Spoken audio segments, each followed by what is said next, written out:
Hey guys, Loco here with another Loco recap. The game I have for you today is another LEC one. It's G2 versus Vitality. It was played very recently. Once again, I haven't been watching all of EU, but the way G2 plays is so different from every single LCS team, and I would imagine most of the LEC teams, they draft very execution heavy comps that makes it tough on players if they aren't able to execute at an extremely high level, and they're also just so fearless in the mid game. I will highlight all the points that makes G2 special, but yeah, let's just watch another masterclass on how mid game should be done.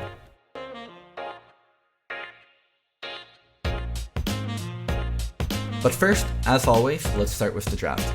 So, I think in most cases, people would prefer to play the Vitality comp, and I'll explain why. It does have a lot of losing lanes, but this comp is so strong once it gets to mid game. They have a bunch of engage with Ornn, with Gragas, with Braum also to a certain degree. There's a lot of tanks with Ornn and Braum that makes team fighting really easy to do. Yasuo and Gragas extremely strong mid 2v2 once you can hit level 6. This is just a really solid and a steady comp. It's a comp that's easy to pilot once you get to a certain point in the game. It's a comp that doesn't really get outscaled terribly. There is some problems with it of being a little bit too AD heavy, but yeah, this is a very, I would say, what is a safe and conservative draft. G2 on the other hand, there's so much wacky and dangerous and early game and lane focused things going on. Lucian solo lane. So how Lucian solo lane works is you get advantages in lane by just being a dominant laner. Lucian's one of the best laners in game, and you can really take that lead you have and spread it elsewhere. A lot of old school lane dominant champions used to play for place, but that's not the best way to play anymore. The best way to play is using that priority to affect jungle, to affect bot lane, to affect top lane, and we have the infamous Soraka top. So support champions are in this weird position where for them to be relevant in bot lane, right, they need to have high base damage because they need to, and they also need to have somewhat good scaling because they don't get massive amount of AP like the normal AP champions would. So they actually have a really good base stats. And when they get played in solo lanes, like nasty things can happen and unintended things can happen. And I think Soraka's solo lane is an unintended byproduct. It's not something that's very healthy to play versus. It's not something that's very fun to play versus, but it exists and pro players have to deal with it. It's a lane dominant pick that is very good versus AoE wombo comps like this. We don't really get to see it in this game because the game never really went to a team fight phase, but I actually really like the Soraka pick against stuff like Gragas, Yasuo, Ornn, these like really big team fighters with high impact ultimates, because you have a chance to negate that burst with redemption, with your W, with your ult. It's just a really nice pick into these comps that are very cooldown focused, I would say. And rest of G2 comp, as I said, still extremely aggressive.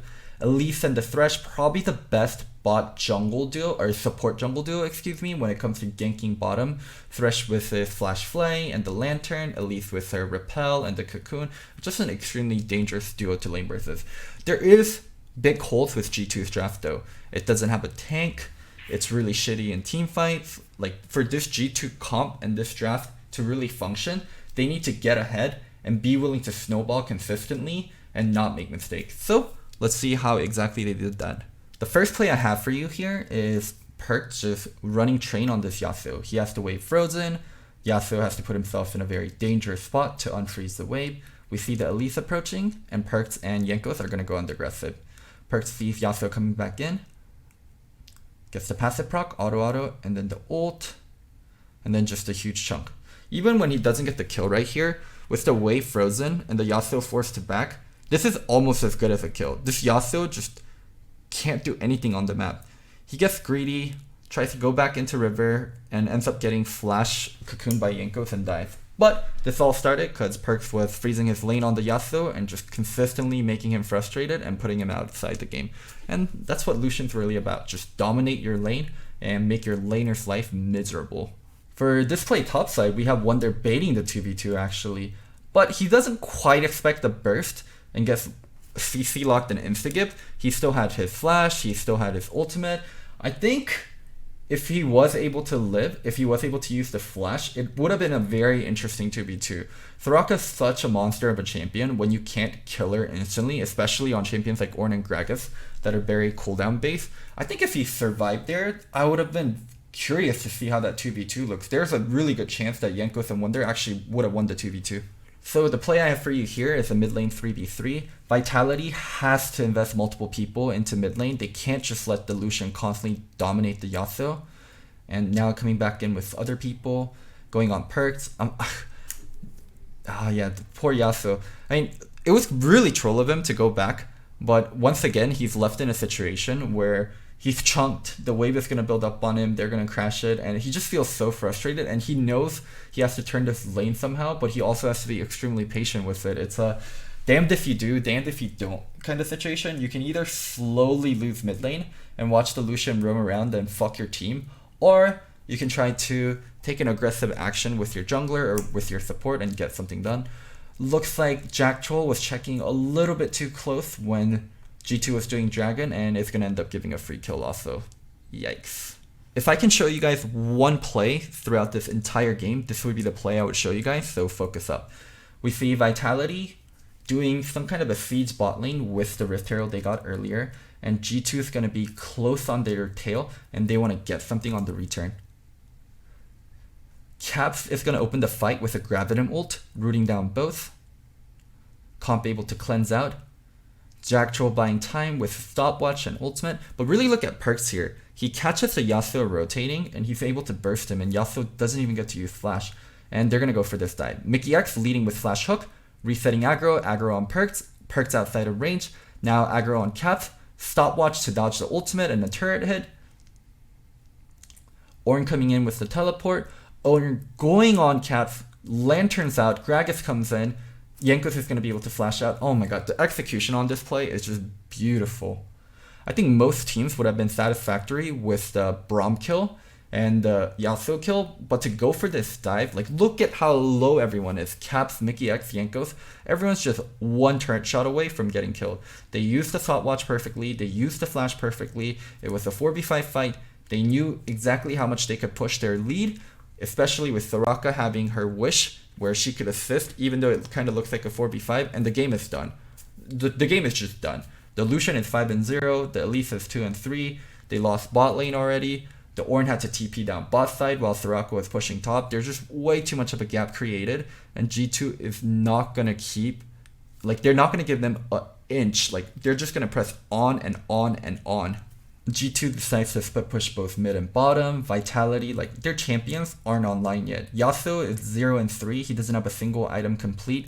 Senna went the Mana Moon build, so she's not really going to come online until she gets like the Mana Moon upgraded all the way and she gets lethality items. Ornn has a first item, Abyssal Mask. I mean, he's going to get shredded by the Aphelios and the Lucian. He's not even really that tanky. And yeah, G2 just recognizes it takes such a long time for Vitality's to come online, and they're already there. They already have their core items. They're ahead. They're just not going to give them a single inch. Oh my god. At this point, all Vitality can do is pray for G2 to make mistakes. But this is G2's comfort zone. When they're ahead and they need to blow the lead up, like they're so incredibly good about doing it. Now we're going to see G2 take Herald and rotate up to top side and just do the same thing they did on bot side. Come and deal with us. You guys don't have items. We're willing to take on any fight. Just come at us.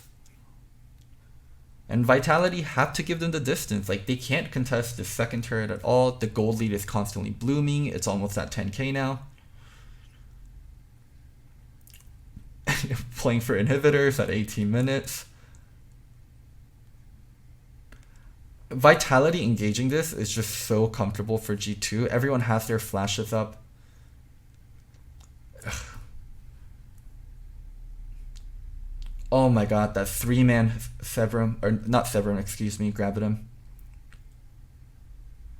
Everyone's chunked, they don't have the engage tools anymore. G2 just trades their flashes for Vitality's engage, and they can just walk up and take inhibitors 19 minutes into the game. It's how little mistakes G2 makes once they're ahead too. So the core champions like Lucian, Aphelios has their flashes up, so they're not afraid of the team fight at all. They know they're going to use flash to dodge the core spells. It's just so good to see. So we're going to see G2 set up for a final push. It looks like Perks going aggressive on the support and the AD carry. Rest of the team following up. I mean, the Yasuo's going in there, but Perk is getting just healed so much from the Raka, and he just trusts his team so much. He has no reason to be scared. Caps landing a beautiful Aphelios Chucker ult right there. Man, G2 knows like how ahead they are, and they're just not giving an inch. They killed the AD carry, they killed the mid lane. God, the Yasuo was so worthless. This is what makes Lucian AD carry so scary, or Lucian mid lane, excuse me, so scary. When you can snowball like this, where you can build a lead and not make mistakes, then Lucian becomes near unbeatable of a champion. But it's really hard to always know exactly how far you can push things, and that's something that G2 has this uncanny knack for. They know exactly how aggressive they can be, exactly how far they can push things, and just do it on that edge, but only when they're playing at their 100%. Sometimes G2 will troll, especially when they're extremely ahead, or when it's early game, they sometimes feel like they can just get away with anything. But yeah, when G2 has it on, my god, this team has it on. With LPL currently on hiatus and LCK not started up yet, I am 100% sure G2 is the best team in the world right now, and it is such a treat to watch them play. They don't take the easy road. They could easily play the let's be the better team fighting team, let's outscale. They take the let's take the slightly risky, very hard to execute early game draft, and let's just do it. Let's show people how Snowball is supposed to be done. There's a lot of talk about the game getting stalled out a lot more, and the game being a lot slower than before due to Earthdrake's not being in the game anymore, and Baron being extremely hard to take. But G2's having none of that. They're still ending their game extremely quickly. They're not waiting for big buffs or huge leads to end the game. They just know, hey, we have this amount of a lead. This is how far we can push things, and this is how we can blow up in the game, and they do exactly that.